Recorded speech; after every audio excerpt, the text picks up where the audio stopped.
doesn't look good for Bill Clinton on this Jeffrey Epstein thing. Yes, you're right on that. I very rarely, when someone who's been named and basically confirmed to be trafficking young underage girls all over the world, when you're at this island on the plane multiple times, and you have one of the accusers who's just, I guess, randomly saying that you were there with two young girls from New York. I doubt she described Hillary that way, so I think it's probably not her. Yeah. Some two young girls from New York. She's this Virginia. Is it Gaffir? Giuffre, I think. Giuffre said that. Well, that's the French in you coming out. And I've also watched 14 Jeffrey Epstein documentaries, so I have heard the name pronounced. You know, I watched the first one. It's so disturbing and so dark. It is so disturbing and dark. You know, still, it's funny because I've listened to podcasts about it, and you know, the Netflix one was, I think, the one you're referring to. There's been a bunch of them. It really, one of the best things, if you actually really want to read about how twisted this guy was and all the stuff he tried to pull off, is that initial Miami Herald story about it. It's probably the best one still. There is so much detail about all the stuff that this guy tried to do, and I don't mean as far as sexual detail, which is obviously disgusting, but just the balls of this guy to say, I'm going to continually recruit high school girls from the surrounding communities that were just like, I mean, there is a known thing about high school girls that they tend to talk and gossip a lot, right? Like that's like every movie that you've ever seen about high school is how, and you're expecting to basically bring in dozens and dozens and dozens of these girls and expect no one to talk. The only explanation can be that he was so confident that he would never get in trouble for this because of all of this other stuff he had going on, that he just didn't care. Plus, he didn't think there was anything wrong with it. Yeah, he was definitely a defender of the overall philosophy. He thought it was fine. He did. He talked about the fact that, well, in the 1800s, this was very common. Yeah. That you would be with a younger it's not girl. the 1800s anymore. Right. So is slavery, Jeffrey. So is slavery. And that relates to the story relatively well, unfortunately. It does. It really does. It does. So the other one that is, he's been on the show. He has denied it several times. He is very outspoken on it. Is Professor what's his face? Dershowitz. Dershowitz on the show. Mm-hmm. Yeah, Dershowitz. He's been on the show a couple of times to answer this, and he is very, very clear. I had nothing to do with this. Oh, he's adamant. I was never involved. Yeah. Oh, he's adamant. And it's not looking good for him either. I mean, it's not looking as bad as it does for Bill Clinton. But if you have Dershowitz, you have Clinton. Even if Dershowitz is not involved, let's just say he's your lawyer. You have Alan Dershowitz as your lawyer. You have Bill Clinton, who you've got the goods on. I mean, he's going to help defend you. I mean, he also helps hurt you and your credibility on this, but you've got him. You have other powerful people involved. The FBI, these are all, what was released yesterday were all notes from the FBI. The FBI knew all of this stuff. They knew all of this then. Why wouldn't you think you're going to get away with it? I mean, it's just, you're involving, there's, think of the Elliot Spitzer thing, right? Remember Elliot Spitzer with all of his shenanigans back in the day? He went to high-priced call girls, right, whose business is to keep this type of arrangement secret, right? And he was very powerful, but he went down a road well-traveled for this type of activity. The idea that you could just go to random girls who live in trailer parks and just essentially abduct them for a couple of hours and then release them back to their high schools so they can recruit more of their friends is something so much different, right? Like it's so over the line and crazy that he would think he would get away with it, and he did. Well, for a long so time. A long time. Amazing. Yeah.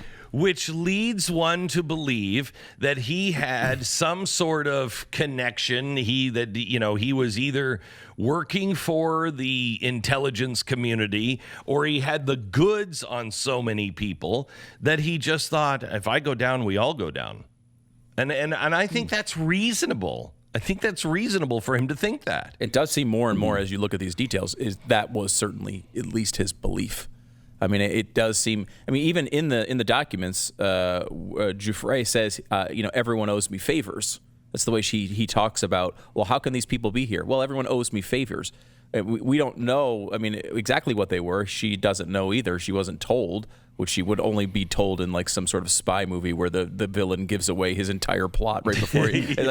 Why would he tell the 16-year-old? And I'm going to tell the 16-year-old this too. Whatever happens, do not let him cut the white wire because the white wire stops the bomb. Right. All right, I got to go. I mean, that would only happen. I'm leaving this to you, you 12-year-old girl. I'm leaving this to you. I'm flying away for some unexplained reason right now. This is, I think, though, why there's so much resonance in the idea that he did not kill himself, right? It's just... Oh, yeah. So... There's so many layers to this, and the behavior was so brazen. Mm-hmm. And the fact that he thought he could get away with it, or at least, and did for so long, and then even after getting caught, he was shielded by person after person after person. The arrangement where his... he goes to this little cushy sort of prison, quote unquote, where he had his own wing, and he gets to leave prison whenever he wants, or every single day, and go to his office to work. Like, this is not prison. He goes through that. Yeah.